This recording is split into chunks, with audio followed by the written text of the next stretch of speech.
Our brains don't remember everything. So when you write it down and don't paragraph it into a storybook, bullet point and then reread it, say it out loud. Are you repeating some things? It is so much easier to save yourself mental space, because when most of us arrive at, for example, a vet appointment, it has usually been quite a big deal to get the appointment going, to get the horse there. Maybe you've traveled your horse there. The traffic, you know what it's like. Anything can go wrong.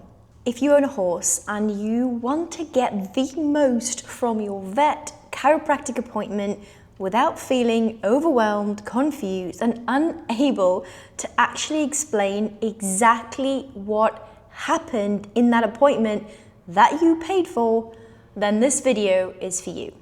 I'm going to walk you through a clear communication technique that only the top maybe 1% use, and they walk away with clarity and a plan of action. This has genuinely changed the way in myself that I'm showing up for appointments. I used to be someone that would crumble when talking to, in my experience as a chiropractor, talking to veterinarians that didn't know me. You don't get taught this. You spend 3 years learning about anatomy, biomechanics, different research, but somewhere in those 3 years, not one person has stopped and thought to say, this is actually a game, a business about relationship. Maybe we should start teaching people how to communicate to each other. So this is not only for horse riders, owners who want to get the most out of those appointments, but as a chiropractor myself, these are the exact techniques that I've used taking horses to vet appointments, and I teach my clients how to do this so that they walk away with a framework and they get the best out of their appointment, whether it's with a vet or whether it's with someone like myself. Number 1, plan before you go. What's that saying? You fall to the level of your preparation. So let's just say that you've booked an appointment with me, okay? And the physio appointment, because let's just say your horse has been struggling in the canter. Now, most of us get so focused that we almost get blindsided to the signs, behaviors that led to that canter being the problem. So, plan before you go allows you to get all of that history out of your head and onto a piece of paper in a very structured way.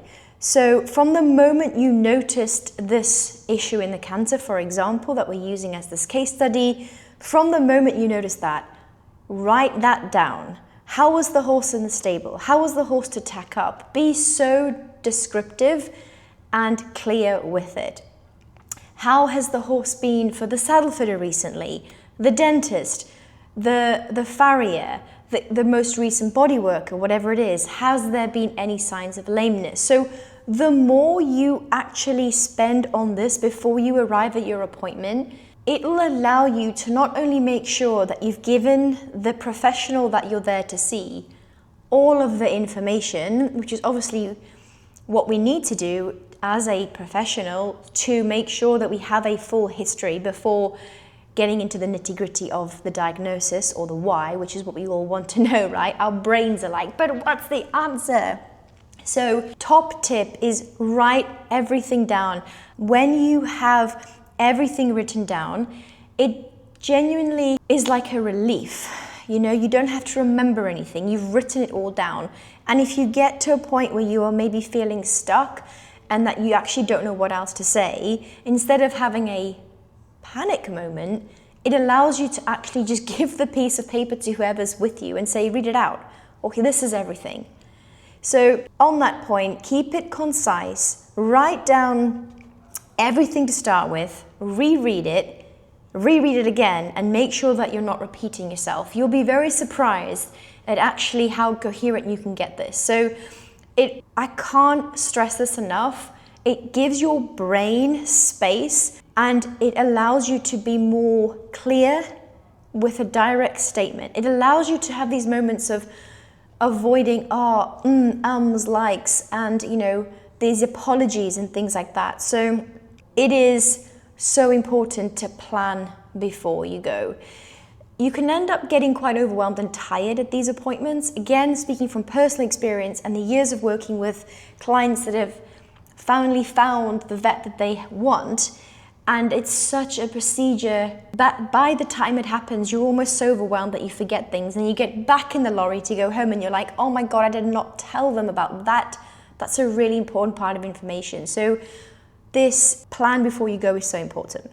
Bonus tip number 2, if you are really stuck and thinking how much is going wrong with your horse, and you feel like you're almost in this, I call it the maze of frustration. There's just like problem after problem, especially if you're someone that's been dealing with this specific problem for years. And I've met so many equestrians that despite spending a lot of money, a lot of invested time into different professionals, that they are still where they are. Their horse is still showing them the issues that it is. Now, I'm not blaming anyone. I truly believe that every equestrian professional is doing the best they can do with the tools they have.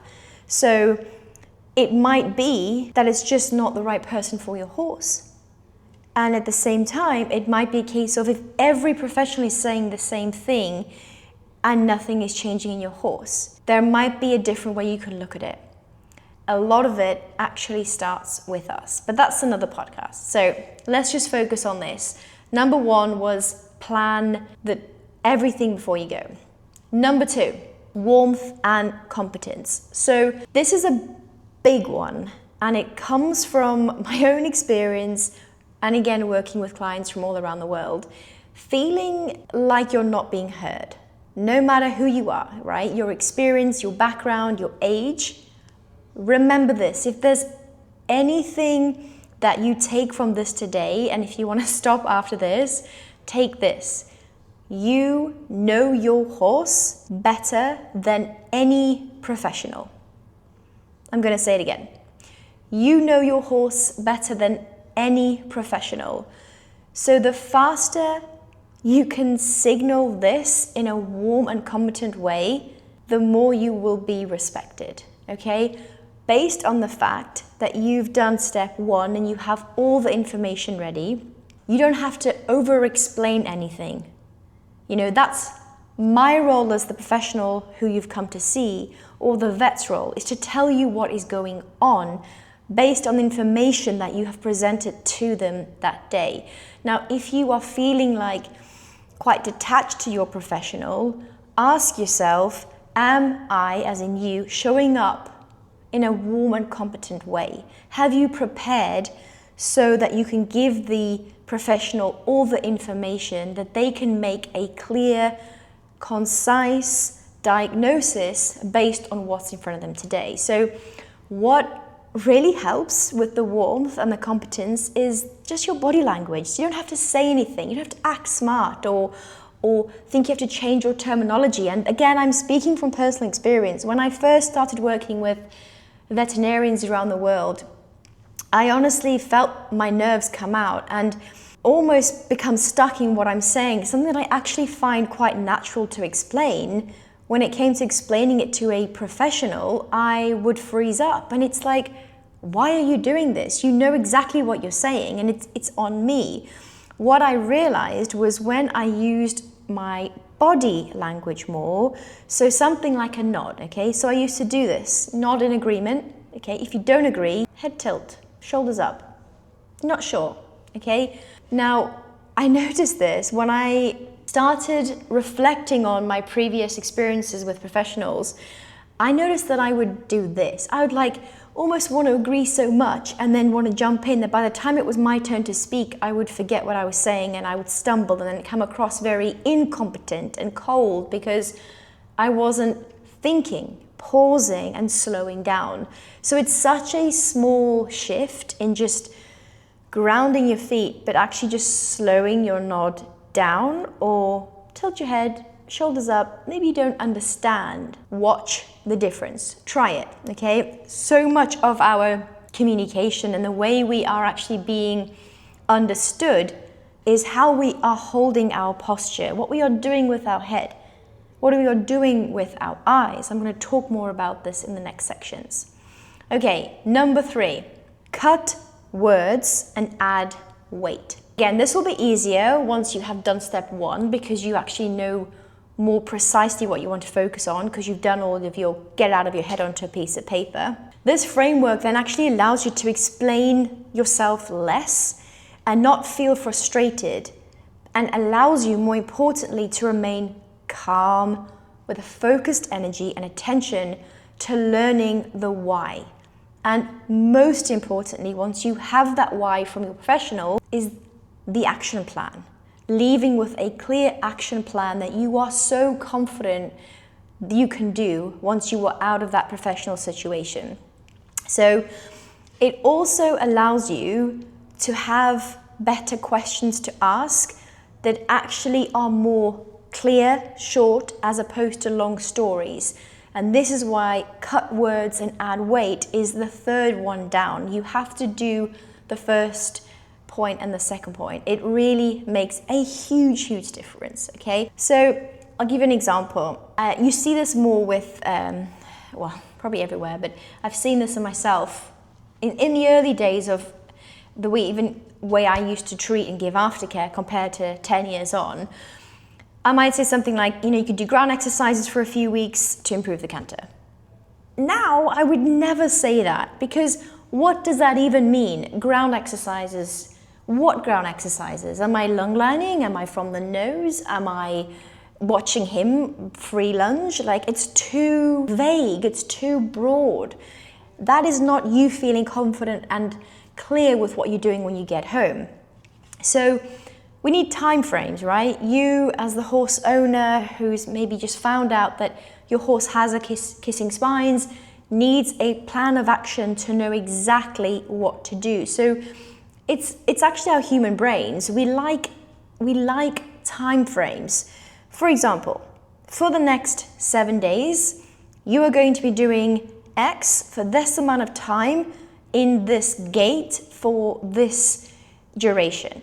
It is very specific. So you go home and you can say, right, I know exactly what I'm doing, how long for, what I'm doing, whether I'm riding from the ground, and it really provides you as the owner a sense of relief. You don't have to panic and make it up as you go along. So a bonus tip here, and a really key point to remember, is that each horse is different. Each healing time is different. So in some cases, even for example, let's just say with the kissing spine, I've worked even with a lovely pony this year where she was diagnosed with a form of kissing spines and had the relevant treatment, and the aftercare was like a 12-week, you'll be back in the saddle. And in reality, that's very unrealistic. But what do you say? That is a classic example where, had I met the owner before, I would have said to her, we need a clear time frame with reassessment every 6-8 weeks, because some horses might take 12 weeks, but reality is most horses take 6 months, 12 months.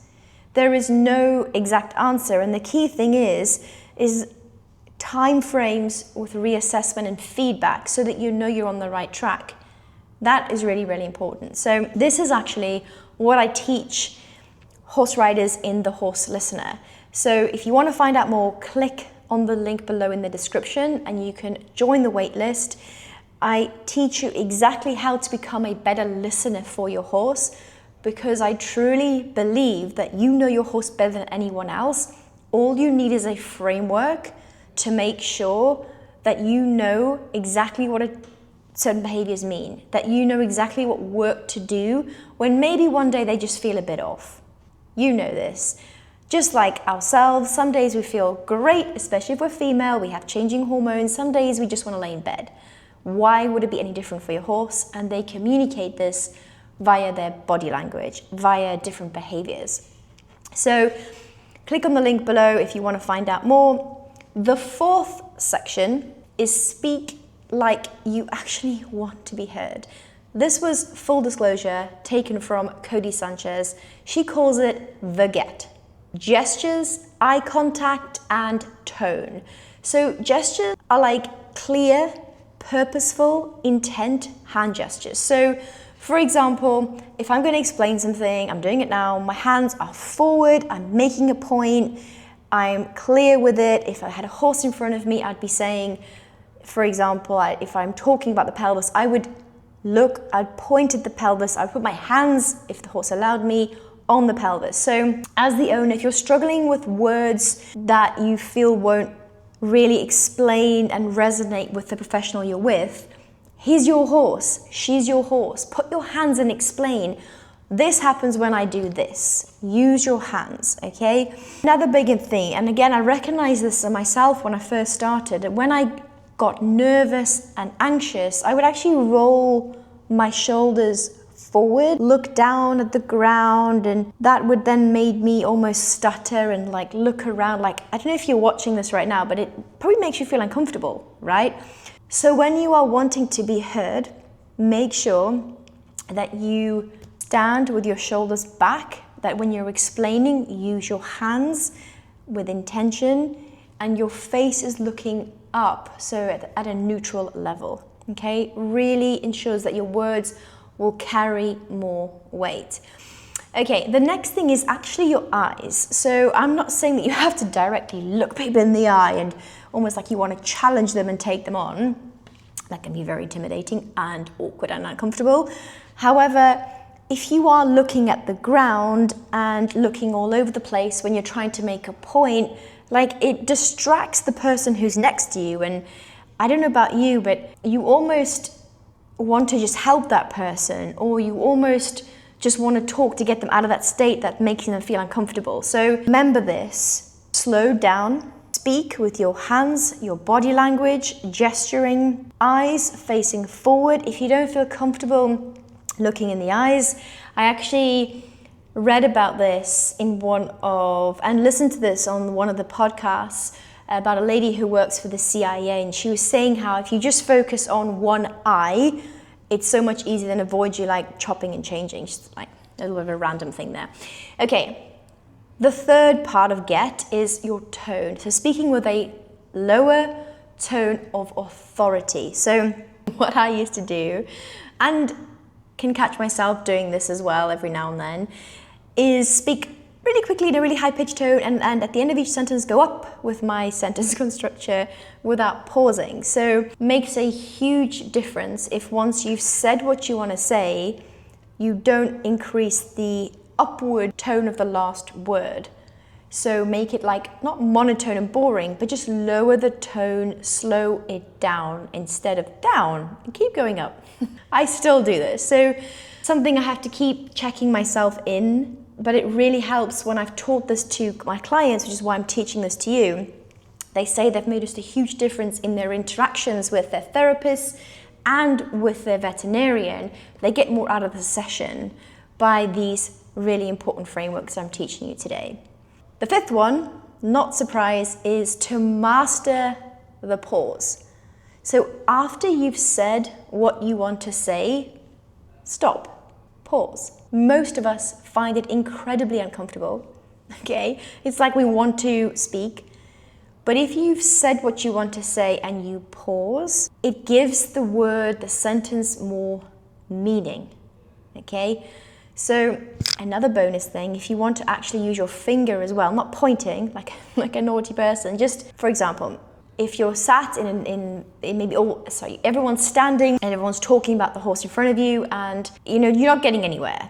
You coming forward and saying, I think we all know that we're not talking about the right thing here.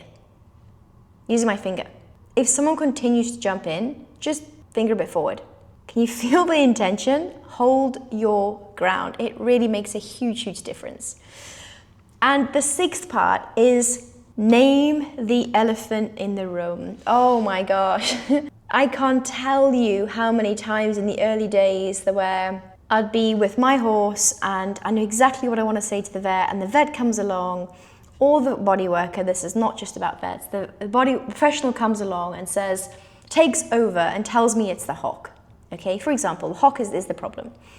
We did the diagnostic imaging and they say, well, it's just a mild change. So the elephant in the room question I want to say is, well, is this minor change causing all this behavior that I'm struggling with in the canter? Is it causing the head tilt?